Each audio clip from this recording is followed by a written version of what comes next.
Perseverando na doutrina de Cristo é o título da lição 12, classe de jovens, penúltima aula do primeiro trimestre de 2024.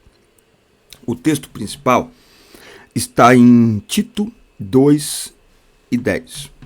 Não defraudando, antes mostrando toda boa lealdade, para que em tudo sejam ornamento da doutrina de Deus, nosso Salvador. Para herdar a salvação, o crente precisa perseverar na doutrina de Cristo até o fim, tá? Então, não há nada que façamos para ser salvos, mas todo salvo é perseverante. Então, uma das marcas do salvo é a perseverança. Por isso que Tiago escreve que a aprovação produz perseverança. Por quê? Porque a perseverança é essencial. Por quê? Porque salvação, embora Cristo já ganhou para nós, mas a salvação plena, eterna e totalmente manifesta é para aquele que perseverar até o fim. Ok? Então é preciso perseverar até o fim. O texto da nossa aula está em 2 João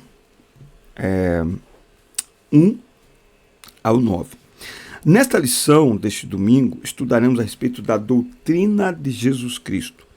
Ela é a base que sustenta a igreja e toda a doutrina cristã. Então a gente vai ver alguns dos principais ensinos de Jesus e a necessidade do crente olhar para si mesmo, vivendo em constante vigilância e oração. Então, como cristãos, a gente não pode viver ao léu, desconectado, desligado da palavra de Deus. Não. Nós precisamos viver uma vida vigilantes, olhando a nossa vida, o nosso comportamento à luz, a partir da palavra de Deus. Bom, primeira coisa, nós precisamos perseverar na doutrina de Cristo, diante de um mundo imoral. Bom, a moralidade cristã. Precisamos compreender o significado de ética e moral. O termo moral vem do vocábulo latim mos, do adjetivo moralis, e significa costume ou uso. A palavra ética vem do grego ética, de eteos, cujo sentido é aquilo que se relaciona com o caráter. A ética trata mais do aspecto teórico e estuda a respeito do que é certo, enquanto a moral lida com a prática do que é certo e bom. A ética e moralidade cristãs são determinados pela moral do próprio Deus, que à semelhança deles são imutáveis. Então, a moralidade cristã diz respeito ao comportamento de acordo com as Escrituras. E você sabe que a moralidade cristã, ela vem sendo atacada, tá? Mas, no final de contas, tudo aquilo que é moral revela, né, o caráter de Deus, até para aqueles que são contrários à palavra de Deus, né? Então, é engraçado que as pessoas, elas perderam o senso do que é certo e errado, do que é verdade e mentira, não é? Mas, desde que isso seja com o outro, né? Então, a pessoa, ainda que ela não veja tanta maldade no roubo, ela não vê se não foi ela a ser roubada. Mas, quando é com ela acha um absurdo. Quando alguém mente para ela, ela acha um absurdo, né? E da onde vem esse princípio moral? É da palavra de Deus, não é? Então, matar um ser humano é errado? É errado, é crime? É errado. Quem diz que é errado? Então, o próprio Código Penal utilizado pelas nações, de onde vem essa percepção de certo e errado? Da palavra de Deus, né? Então, se você quebrar e relativizar a palavra de Deus, você vai ter um problema jurídico absurdo. Porque aí como é que se avalia o que é certo e o que é errado? Aliás, nós já estamos vivendo algo parecido assim. O mundo imoral. João afirma o seguinte: sabemos que somos de Deus e todo mundo está no maligno, sob o controle e o domínio do maligno. O apóstolo parece generalizar, mas isso se dá porque ele quer indicar a gravidade e seriedade do tema. Tá? Matthew Henry afirma que a humanidade está dividida em dois grandes partidos ou domínios, um que pertence a Deus e outro que pertence ao maligno, à maldade, não é? Há uma cabeça da malignidade e do mundo maligno. Ele tem um controle tão grande que é chamado de o Deus deste século. Que século é esse? Um século totalmente maligno, contrário à palavra de Deus e ao seu povo, que não segue os padrões morais divinos. Portanto, é um mundo imoral. Tá? Então nós vivemos em um mundo imoral, que não respeita a palavra de Deus, nem os princípios da palavra de Deus, nem os valores do reino de Deus. Então nós vivemos em um mundo caído, vivemos em um mundo imoral. João afirma que muitos enganadores entraram no mundo com a principal característica que não confessam que Jesus Cristo veio em carne. É neste mesmo mundo que os nascidos de Deus estão e são desafiados a vencerem. Diante de tão grande desafio, qual deve ser a postura do cristão no mundo imoral? Não é? Então veja que o próprio João ele apresenta a resposta a essa questão. O crente não pode retroceder para não perder o galardão. E não pode prevaricar. O que é prevaricar? É ultrapassar os limites estabelecidos pela doutrina. Então, o crente, ao invés de ir além daquilo que as escrituras descrevem, ou retroceder, não é? Voltar atrás, ele deve perseverar na doutrina, com vistas à manutenção da sua comunhão com Deus, para poder enfrentar e vencer o mundo imoral, resistindo pela palavra. Então, o limite do cristão neste mundo imoral é a palavra de Deus. Nós não podemos nem ir além, nem retroceder. Nós precisamos manter a nossa vida centralizada na palavra de Deus. O jovem hoje, ele é atacado de muitos lados, inclusive com a teologia inclusiva, com pregações inclusivas e por aí fora vai. Eu estava pensando que ontem, como que o inimigo é tão sujo e como que as pessoas não percebem as suas estratégias, que muitas pessoas elas estão abandonando a Jesus, muitas pessoas estão desprezando a Jesus, porque elas se simpatizam com um estilo de vida que é contrário à palavra de Deus. Entendeu? Quando eu falo simpatizante, você sabe de quem eu estou falando, né? Você sabe de quem eu estou falando. Aliás, aproveita a pausa, inscreva-se no canal, ajude eu a chegar a 30 mil inscritos antes do meio do ano, por favor. 30 mil inscritos, vamos fazer uma festa aqui no canal. Vamos lá. Então, hoje nós temos um grupo de pessoas que são simpatizantes, lembra a que se refere do mundo colorido? Simpatizantes de um estilo de vida. Nem todos são praticantes. Existe uma multidão de simpatizantes que se simpatizaram com um estilo de vida que é contrário à palavra de Deus e, simpatizados com esse estilo de vida, escolhem abandonar a Cristo para apoiar esse estilo de vida, embora não o pratiquem na sua literalidade. Mas, é tão tadinho deles, nossa, não. Quer dizer, então, que Deus condena tal estilo de vida? Condena. Então é melhor, eu prefiro me simpatizar com eles e me unir a eles e apoiar a causa deles do que apoiar a palavra de Deus. Muitos jovens estão abrindo mão da presença de Deus por se tornarem simpatizantes de causas e de movimentos que são contrários à palavra de Deus, não é? Então, nós precisamos aprender, entender, absorver, nos convencer a perseverar na palavra de Deus. A palavra que liberta, que salva, que transforma. Há lugar para todo mundo no reino, todos que se converterem, todos que entregarem suas vidas a Jesus. E engana-se que apoiar um comportamento errado é uma demonstração de amor. Não, é uma demonstração de falta de amor. É uma demonstração de inimizade. Por quê? Porque é um engano. É levar a pessoa a acreditar que Deus vai se agradar do estilo de vida que a palavra dele diz que ele não vai se agradar, que ele não se agrada. Muito bem. Tópico 2.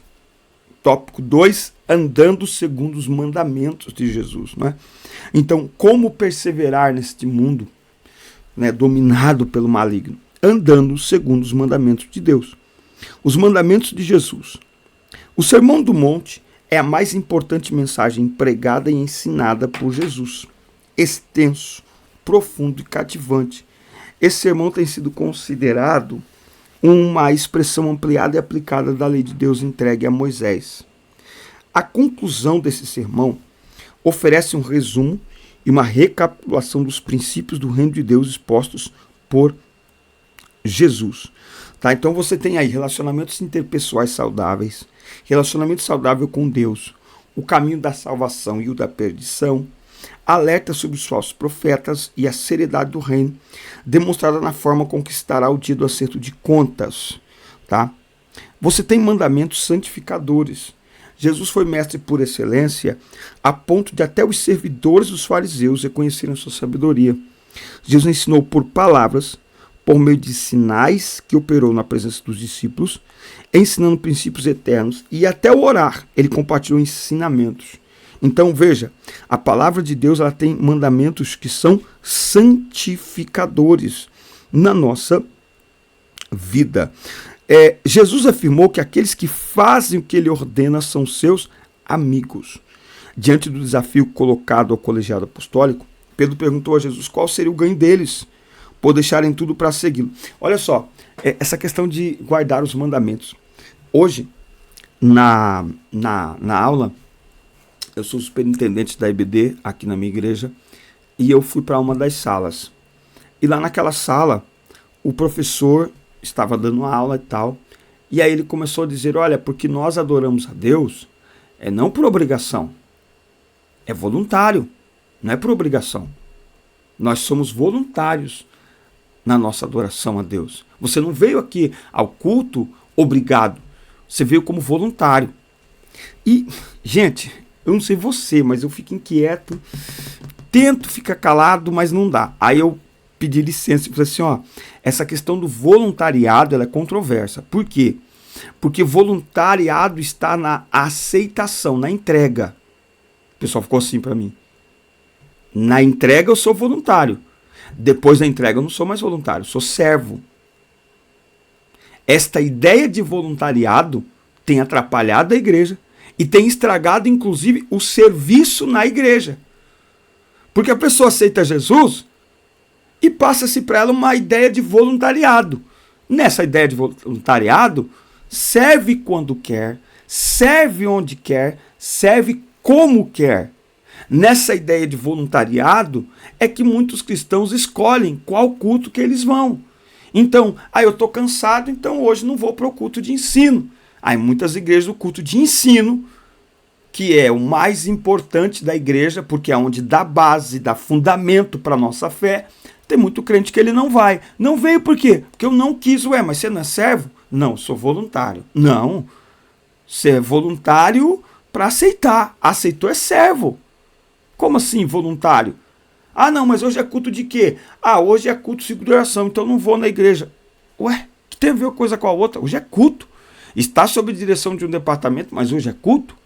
Entende? Então essa ideia de voluntariado, ela estraga até mesmo a obediência aos mandamentos de Jesus. Nós não somos chamados para ser voluntário. Voluntário é chamado para aceitar. Uma vez que se aceita, você também é chamado para servir a Cristo. E servo não é voluntário. Servo serve por amor, sim. Ele serve por convicção, sim. E serve por obrigação, porque ele entregou a sua vida para Jesus. A vida não é mais minha, o tempo não é meu. É tudo dele, está no controle absoluto dele. Bom, o crente que cumpre os mandamentos de Deus recebe bênçãos incontáveis. Como, por exemplo, não é enganado pelas falsas doutrinas, nem pelo espírito do anticristo. Está pronto a perseverar até o fim, não perde o galardão que recebeu do Senhor e mantém a comunhão com o Pai e com o Filho. Então, talvez um dos maiores benefícios aí de cumprir, de guardar os mandamentos de Deus é não ser enganado. Então, quem abre mão dos mandamentos de Deus que estão em sua palavra, abre espaço para ser enganado. Então tem muita gente sendo enganada, por quê? Porque abriu mão da Bíblia, abriu mão da palavra de Deus e estão enganando e sendo enganados. Então quando você abraça a palavra de Deus, lê, medita e cumpre os mandamentos da palavra de Deus, você pode ter uma certeza, você jamais será enganado, porque a palavra de Deus é a verdade que liberta, e quando vierem ensinamentos enganadores, falsos, por conhecer a palavra que é a verdade, você vai conseguir identificar e, portanto, você não será enganado. Você não será uma presa fácil para o espírito do engano que opera no mundo. E por último, aqui o terceiro tópico, ele tem o tema olhando por nós mesmos. Olhai por vós mesmos.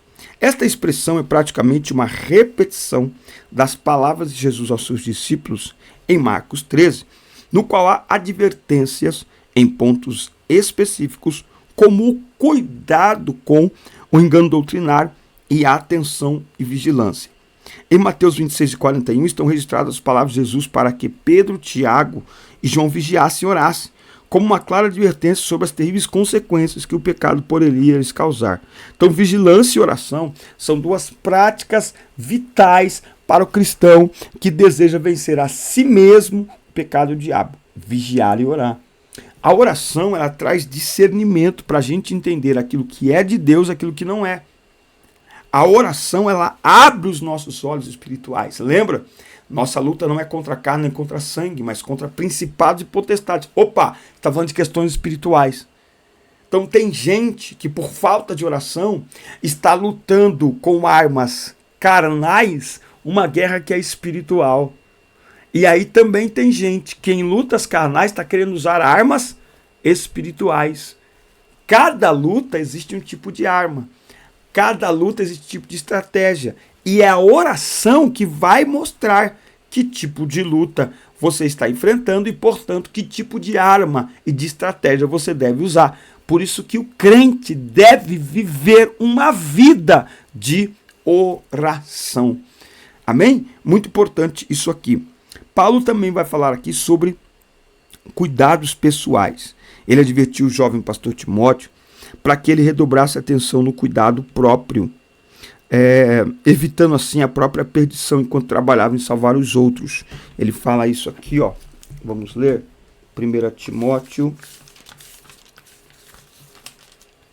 4:16. Fique atento ao seu modo de viver e a seus ensinamentos. Permaneça fiel ao que é certo, e assim salvará a si mesmo e aqueles que o ouvem.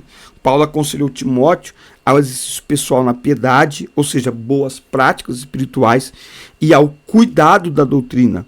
Não é? Então, no mundo imoral e perigoso, o crente deve ter os cuidados assim expostos, além de outros, especialmente no que se refere à escolha das companhias e da natureza das conversas pessoais, pois, como afirma o apóstolo Paulo, não vos enganeis, as más conversações corrompem os bons costumes. E por último, ele apresenta aqui a necessidade de vencermos o mundo. Veja, nós não vencermos o mundo é uma necessidade que se dá através da vigilância e da oração. O mundo é esse sistema governado pelo maligno. Tá? Esse sistema ele é tão forte que suas ideologias têm entrado dentro das igrejas.